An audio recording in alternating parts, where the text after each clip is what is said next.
안녕하세요. 인버스로 주식을 조져버린 남자 션버스 션입니다. 최근 코스피 코스닥 증시가 많이 안 좋습니다. 테이퍼링 이슈가 있기도 하고 반도체 고점 논란, 아프가니스탄 사태, 델타 변이 등의 악재 때문에 조정장이 왔기 때문인데요. 매일 주식 때문에 불안하고 슬픈 사람이 있는 반면 한쪽에서는 드디어 증시가 폭락한다며 축포를 쏘고 있는 자들이 있습니다. 그건 바로 인버스 굿버스 투자자들입니다. 인버스 굿버스가 뭐냐고요? 간단합니다. 많은 사람들이 삼성전자 주식이 오를 걸 기대하고 사는 것처럼 인버스는 코스피 코스닥이 내릴 것이라고 예상하고 베팅하는 겁니다. 코스피 시총 순위를 보시면 각각 66위, 코덱스 200, 169위, 코덱스 레버리지를 보실 수 있는데 이것들은 지수가 올라간다에 베팅한 선물을 추종해서 만든 ETF 상품입니다. 반대로 지수가 내려간다에 베팅한 선물을 추종해서 만든 코덱스 인버스, 코덱스 200 선물 인버스 X2가 있습니다. 이때 코덱스 200의 200은 코스피 200개의 우량 종목이라 보시면 되고 보통 코스피 지수와 거의 비슷하게 연동됩니다. 따라서 코스피가 떨어질 것 같다라고 생각하고 코스피가 떨어지는 것에 베팅하겠다는 분들은 코덱스 인버스를 사시면 되고 코스피가 떨어지는 게 확실한데 한 배수로 베팅해서 뭐 먹을 게 있냐 하시는 분들은 인버스 곱하기 2 일명 굿버스라 불리는 코덱스 200 선물 인버스 X2를 사시면 됩니다. 번외로 코스닥도 상승 또는 하방에 베팅하는 코덱스 코스닥 150, 코덱스 코스닥 150 선물 인버스가 있습니다. 근데 인버스 굿버스 투자자가 최근에 돈을 벌어서 좋겠냐고요? 그건 아닐 겁니다. 굿버스 3년 차트를 보시면 개미지옥이 따로 없습니다. 2020년 코로나 폭락 때 10,000원을 넘었던 주가가 코로나 이후 역대급 상승장을 만나며 2,000원으로 5분의 1 토막이 났거든요. 인버스 굿버스의 1년 개인 매동 현황을 보면 인버스는 3,500만 주, 약 1,500억 원, 굿버스는 3억 4,500만 주로 무려 1조 원 가량이 개인 매수로 잡혀 있습니다. 물론 최근 2,000원 밑에서 산 사람들이야 수익이겠지만 이건 극히 일부분일 거고 굿버스로 인생이 망가지신 분들이 많이 있을 겁니다. 저도 굿버스로 5,000을 날려서 주식 4년간 벌었던 수익 2천만 원 다 뱉어내고 원금 마이너스 3천만이 입장에서 심심한 위로를 드립니다. 아니 늦게라도 굿버스 손절하고 주식 갔으면 저런 손해를 안 봤을 텐데 왜 이렇게 안심하냐 냐고 비판하는 사람도 있을 겁니다. 그러나 굿버스를 사는 순간 손절을 딱 하고 종목을 타기 힘든 게 확증 편향에 빠지기 때문이에요. 확증 편향이란 자신이 믿는 것에 대한 정보를 받아들이고 자신의 생각과 반대되는 정보는 무시하는 경향을 의미합니다. 저처럼 남들이 하지 않는 것을 더 좋아하거나 고집이 센 사람들은 확증 편향이 더 심해서 한 번 내린 선택을 참 바꾸기가 어려워요. 근데 인버스, 굿버스 투자자 모두가 확증 편향적인 사람이란 건 아니에요. 주식시장이 떨어질 만한 이유도 분명 있었거든요.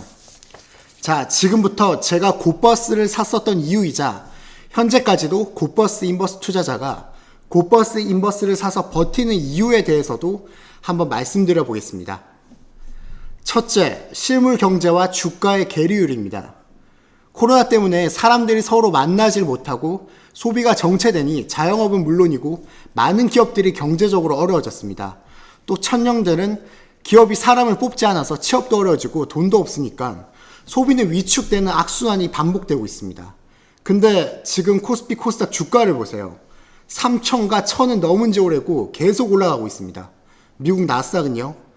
우상향은 물론이고 코로나 때문에 돈 풀어서 좋다고 거의 기울기가 2차, 3차 함수급으로 상승해서 8월 27일 금요일 15,000포인트를 뚫었습니다.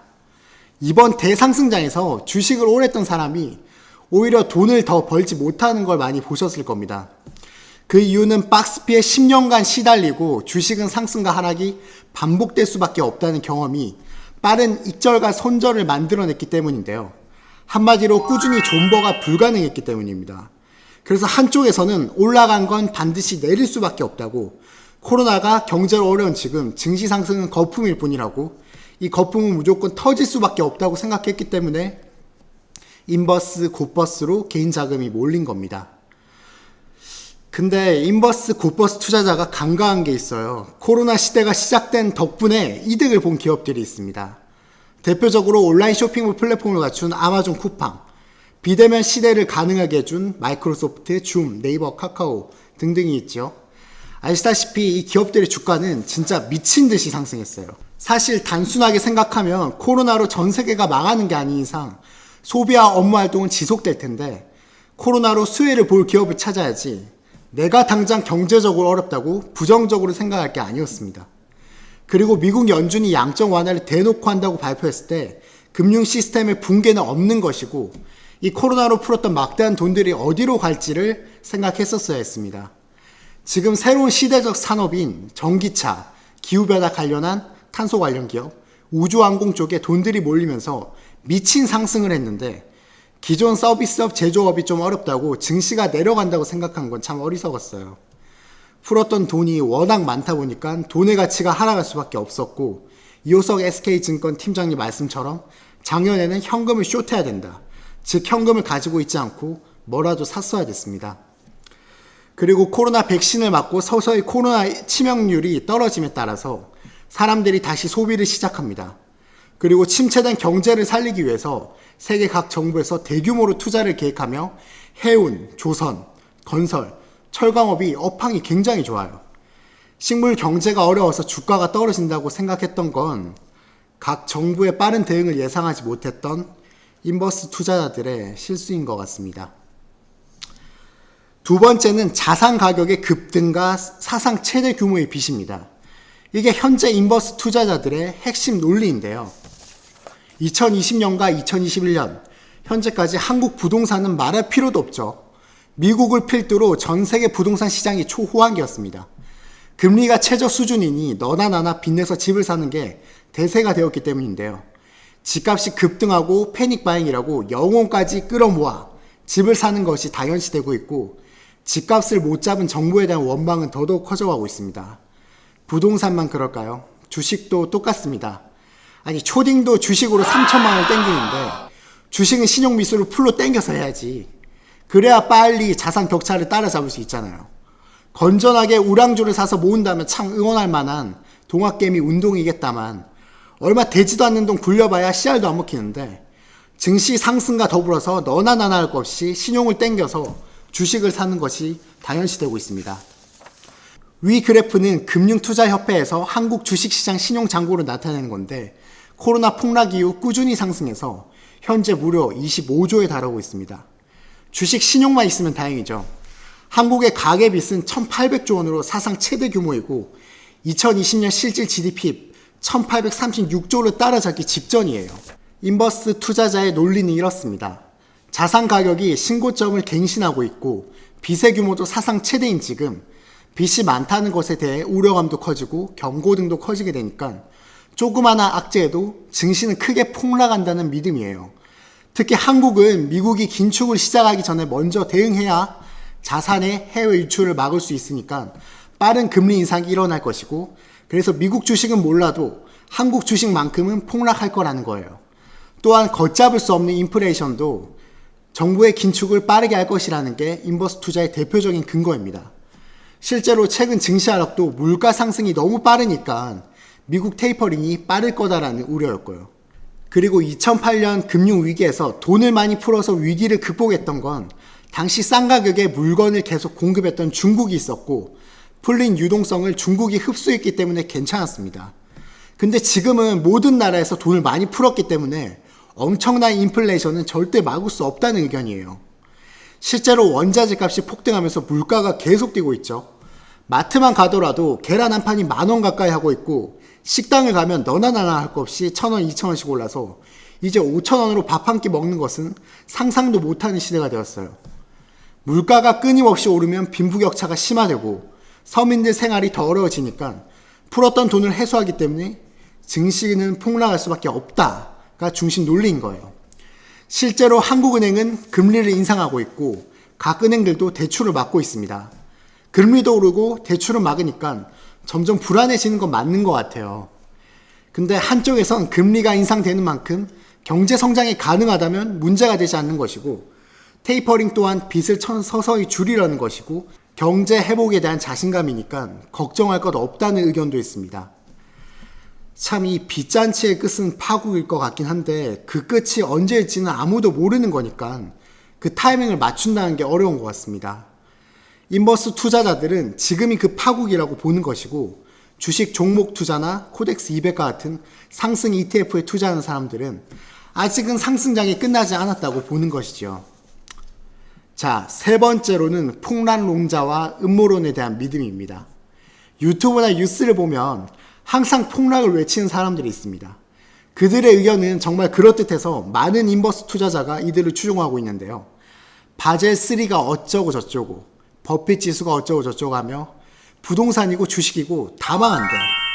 2008년부터 시작된 양적 완화가 언젠가는 커다란 후폭풍을 만들어낼 것이라는 게 그들의 주요 논리인데요. 근데 이 말만 거의 2년째 반복하고 있는데 참 이거 저는 1년 전에 이걸 믿었었는데 덕분에 깡통을 찼죠. 대부분이 상승을 외칠 때 소수가 되어서 폭락을 외치고 폭락을 맞추게 되면 빅쇼트 마이클 버리처럼 엄청난 명성을 얻게 되니까 폭락론자가 자꾸 생기는 것 같습니다. 근데 한 가지 명심해야 될 건 이 사람들의 말이 지금까지 틀렸다는 거예요. 그리고 주류가 아닙니다. 지금 주류는 작년에 동학개미 운동을 리드했었던 박색 전무님, 이호석 팀장님 같은 분들이죠. 그래서 폭락론자의 말은 참고만 하시되 맹목적인 믿음은 안 된다는 게 제 인버스 투자 실패의 결론입니다. 그리고 음모론인데요. 사실 지금 말하기도 쪽팔립니다. 대표적으로 이 인도 소년 보신 적 있으신가요?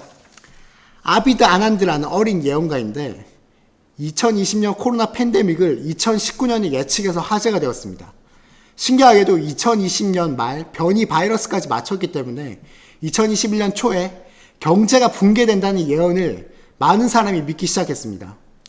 그래서 2020년 당시에 인버스 투자자들 사이에 인도 소년, 가또 소년, 카르 소년 하며 추앙을 받았는데 어떤 일이 일어났죠? 2020년 12월 삼성전자 개폭등이 시작됐고 고버스 인버스는 그야말로 개박살이 납니다. 이거 무슨 대북주 랠리 당시에 짐 로저스도 아니고 개미 투자자들 인버스에 몰아넣고 학살한 꼬라지가 됐습니다. 인버스에 대한 간절한 마음이 이런 미신 같은 것도 믿어버리게 만든 거예요. 그 밖에도 환경 파괴를 저지하고 권력의 중앙 집권화를 위해 딥스테이트라는 세력이 의도적으로 경제를 무너뜨릴 것이다 라는 헛소리도 믿게 되고 일루미나티 카드에 나오는 대로 도쿄올림픽 때 대지진 같은 게 일어나서 세계 경제가 망한다는 말도 듣게 되고 별의별 개소리를 다 믿게 됩니다. 물론 맞출 수도 있는 의견이고 신빙성이 없다고 할 수는 없어요. 근데 문제는 인버스를 투자하는 순간 이런 개소리들도 진지하게 믿게 된다는 거예요. 앞서 말했듯이 경제가 안 좋고 증시는 너무 높고 빚도 많은데 이런 음모론이 진짜 사실처럼 들리게 된다는 게 문제라는 겁니다. 코로나 폭락 이후에 3% 같이 경제 전문가 초청해서 의견 알려주는 방송에서도 전 똑똑히 기억합니다. 대부분 경제 전문가들이 증시에 부정적인 전망을 제시했어요. 그리고 인버스 투자를 권유하는 사람들까지도 있었고요. 근데 뭐 지나고 나서야 알게 되었지만 미국이 전례 없는 양적 완화를 하며 위기를 틀어 막았고 자산시장 대호황이 오면서 인버스 투자들은 개박살이 났습니다. 8월 27일 금요일이죠. 코스피 거래대금 상위 4위가 아직도 곧버스예요. 그리고 매일 곧버스 볼 때마다 코스피 거래대금 상위 15위 안에는 무조건 들고 있어요. 그만큼 곧버스나 인버스에 투자하고 싶은 사람들이 많다는 거겠죠. 저도 한때 이 경제 상황은 말도 안 된다며 곧버스에 집안 돈을 몰빵하는 만행을 저질렀습니다. 근데 결과는 곧버스의 가격은 반토막이 나서 이제 2,000원대에 불과하죠. 자, 오늘 영상의 결론입니다. 주식은 대응이다. 그리고 믿을 만한 애널리스트의 말을 듣자. 코로나가 처음 출현했을 때는 대부분의 애널리스트들도 이게 무슨 상황인지 계산이 안 되니까 대응 없이 같이 쳐맞았습니다. 그리고 부정적 전망을 쏟아냈지만 미국의 빠른 경제 대응을 보면서 전망을 바꾼 사람들이 많아요. 근데 곧버스에 투자한 동지들은 한번 결정할 생각을 바꾸지를 않고 아직도 끝까지 간다만 외치고만 있어요. 세상 사는 것에 절대적인 기준이란 것은 없는 건데 우리가 너무 고집에 사로잡힌 건 아닌지 되돌아볼 필요가 있다고 생각합니다. 저도 언젠가 이 고공행진한 세계 증신과 언젠가 소강되는 시점이 올 것이라고 굳게 믿고 있어요. 근데 그 시기는 진짜 아무도 알 수가 없는 것 같아. 과거에 동지였던 우리 인버스 곧버스 투자자분들 정말 무슨 말로도 위로가 안 될 겁니다. 다만 우리 폭락에 대한 맹목적인 믿음은 자제하고 이제 대응을 해야 될 때예요. 조금만 더 객관화된 시야를 가지고 복구할 수 있는 기회를 기다려 봅시다. 힘내시길 바랍니다. 감사합니다. 션버스 셔리였습니다. 근데 인버스 또 살 거예요? 인버스 살 겁니다. 언제요? 내가 잃은 돈 찾아야지. 반토막이 났는데. 다시 살 거예요? 네, 다시 살 거예요. 그 꼬라지를 보고도 다시 살 거예요? 제가 인버스를 사게 될 때 그때 또 말씀드리겠습니다. 이번에 인버스로 인생 역전해 봅시다 한번. 진짜? 진짜. 진짜 살 거야? 네, 진짜 살 거예요. 미쳤구만. 돌았어.